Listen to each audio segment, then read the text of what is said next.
La propagande continue, les amis. Ce coup-ci, c'est Thierry Henry qui prend la parole.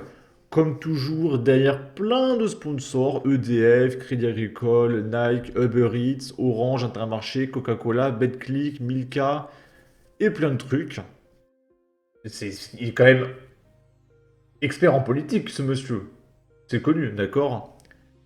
Et du coup, Thierry Henry va faire appel à faire barrage aux extrêmes en tant qu'expert politique. Bonjour. Avant de commencer, Alors désolé, mais le son est extrêmement bas, c'est pas ma faute.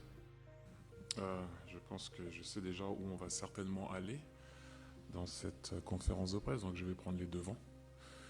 Euh, Juste pour dire que je partage tout ce qui a été dit auparavant au sujet que vous connaissez bien. Si on rentre dans la politique, je ne vais pas aller plus profond dans le débat, mais je partage ce qui a été dit, notamment par les joueurs et les sélectionneurs. Alors je peux citer bien sûr Marcus, Kylian ou Ousmane qu'il a fait différemment. Bien sûr le coach. Euh, je pense qu'il y a quelque chose qui est quand même important. Ce qui peut faire barrage aux extrêmes, c'est d'aller voter. Donc, allez voter. Moi personnellement, je suis contre tout ce qui divise et un peu plus pour ce qui peut quelque part unir. Donc voilà. Ok. Et il y a un truc que je comprends pas, c'est pourquoi, on va dire, des clubs de foot, pourquoi des grandes organisations sportives, qui te parlent quand même d'activité physique, de sport, te font des placements produits pour Uber Eats, pour KFC, pour Coca-Cola et pour Milka. Il va falloir être cohérent à un moment donné, hein. C'est vraiment, mais Coca, mais quelle horreur, hein. KFC, etc. Uber Eats. Alors, on comprend qu'ils sont de gauche, hein. Alors là, parce que Uber Eats, c'est extrêmement majoritairement des migrants, mais sous-payés, qui font ce métier, hein. Les Uber Eats, t'es pas limité au SMIC. T'es payé à la commande. Les mecs du Uber Eats, ils sont payés genre 500 balles par mois pour du 70 heures de la semaine, hein. Mais vraiment, c'est une horreur, Uber Eats. Quelle horreur, hein. Et ces gens-là, multimillionnaires, vont te donner des leçons. Ok. Et du coup, il y a Jordan Bardella qui va réagir aux propos des footballeurs, de manière générale. Une dernière question, Jordan Bardella. Il y a eu un certain nombre de réactions de personnalités publiques, Oui, sportives, comme d'habitude. culturelles, Kylian Mbappé notamment, qui appelle les jeunes à aller voter contre les extrêmes qui sont aux portes du pouvoir, Marcus Thuram également. Il est normal que ces sportifs utilisent leur liberté d'expression pour s'engager dans le débat politique actuel. Moi, s'ils appellent à voter contre les extrêmes, je me sens pas visé. Alors Marcus Thuram, lui, vous vise précisément le Rassemblement national. Oui, mais vous savez, moi, j'ai beaucoup de respect pour nos footballeurs et que ce soit pour Marcus Thuram ou pour Kylian Mbappé, qui sont des icônes du football et des icônes pour la jeunesse. Mais Vous avez de l'admiration pour il lui ? faut, bien sûr, et pour le parcours sportif, comment ne pas en avoir, mais il faut respecter les Français. Il faut respecter le vote de chacun. Et quand on a la chance d'avoir un très très gros salaire, qu'on est multimillionnaire, que on a la chance de pouvoir se balader en jet privé, alors je suis un peu gêné de voir ces sportifs qui gagnent beaucoup d'argent donner des leçons à des gens qui gagnent 1400, 1500 euros, qui n'arrivent plus à boucler les fins de mois, qui ne se sentent plus en sécurité, qui n'ont pas la chance de vivre dans des quartiers surprotégés par des agents de sécurité et des digicodes et qui ont parfois le sentiment de perdre leur valeur dans le pays. Donc il faut respecter évidemment chacun. Et bon, Kylian Mbappé dit j'espère pouvoir porter un maillot. Le maillot français avec fierté après le 7 juillet.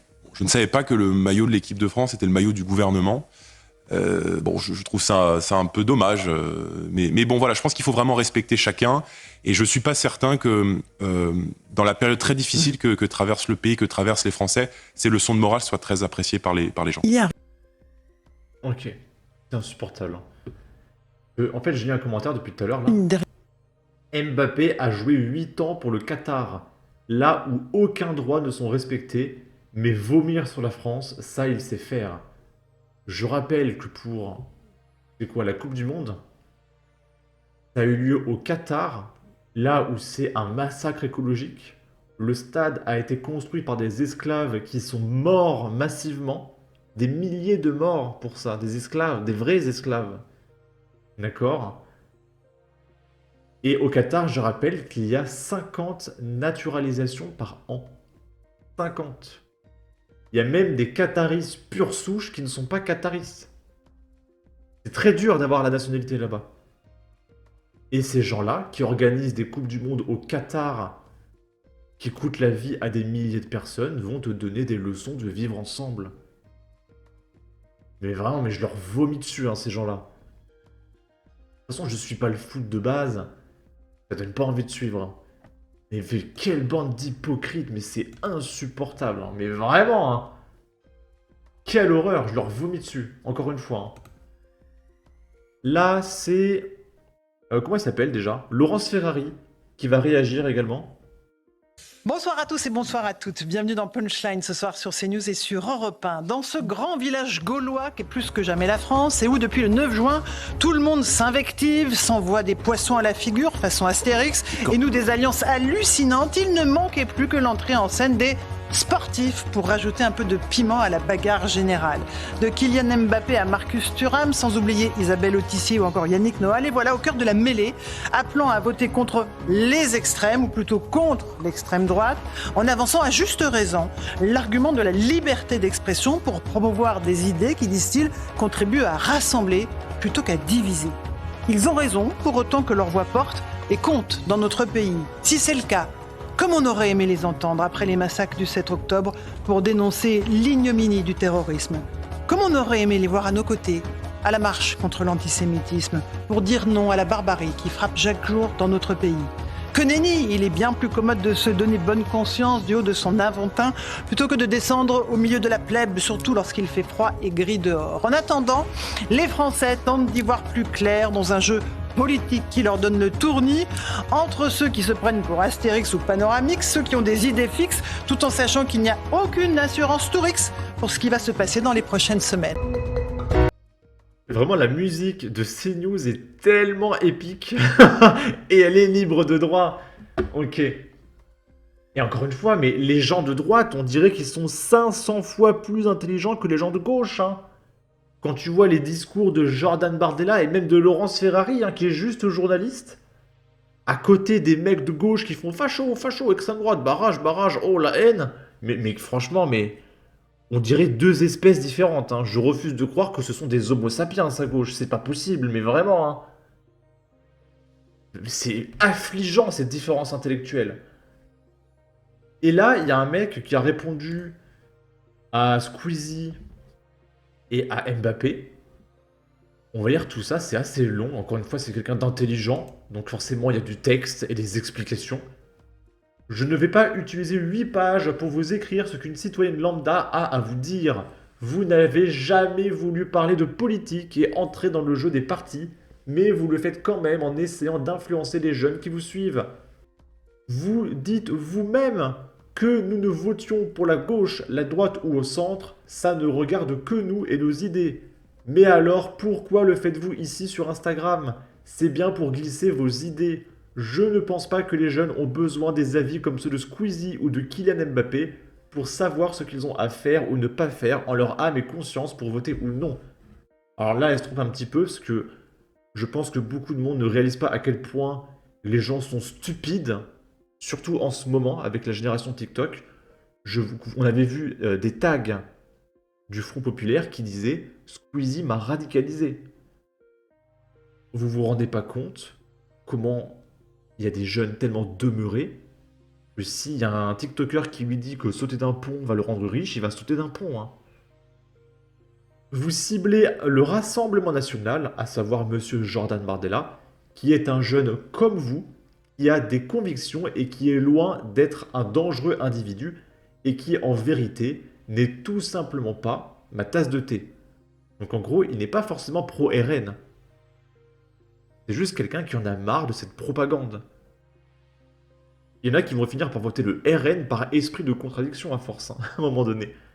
Vous ne parlez pas de la LFI, alors que ce parti a une très grande responsabilité sur les actions menées depuis quelques semaines, en nous balançant des images, des vidéos chocs sur leur compte Twitter sur Gaza, Gaza, Gaza et Gaza.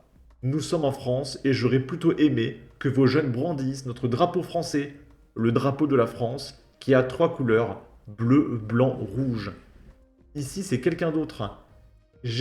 Non, ça, je peux pas le dire. Je vais dire, j'ai 2 jeunes personnes et 2 petites jeunes personnes. Je vous jure que le mot est bloqué sur YouTube. Et je n'ai vraiment pas envie qu'ils vivent dans une atmosphère de dégénérés comme la LFI et le Front Populaire. Vous me direz alors, il faut de tout pour faire un monde, certes. Lorsque j'étais petite, je n'ai toujours entendu dire que Dieu nous a fait à son image. Eh bien, il ne devait pas être bien beau. Frédéric Thomas. Il a signé. Et on va finir la vidéo sur une dernière propagande. C'est la Maïf. Les assureurs mutualistes s'opposent au Rassemblement national. Et là, j'ai une question. Mais qui êtes-vous? Qui êtes-vous, bordel? La Maïf? Mais on s'en fout de la Maïf. Et j'ai même eu un commentaire. Oh, je viens de m'en souvenir, attendez. Profil. C'est un mec qui m'a écrit sur YouTube. Et j'ai noté son commentaire quelque part. C'est ici. Apparemment, les maires envoient des courriers aux habitants pour leur dire de ne pas voter Jordan Bardella. Et donc, j'ai caché son nom.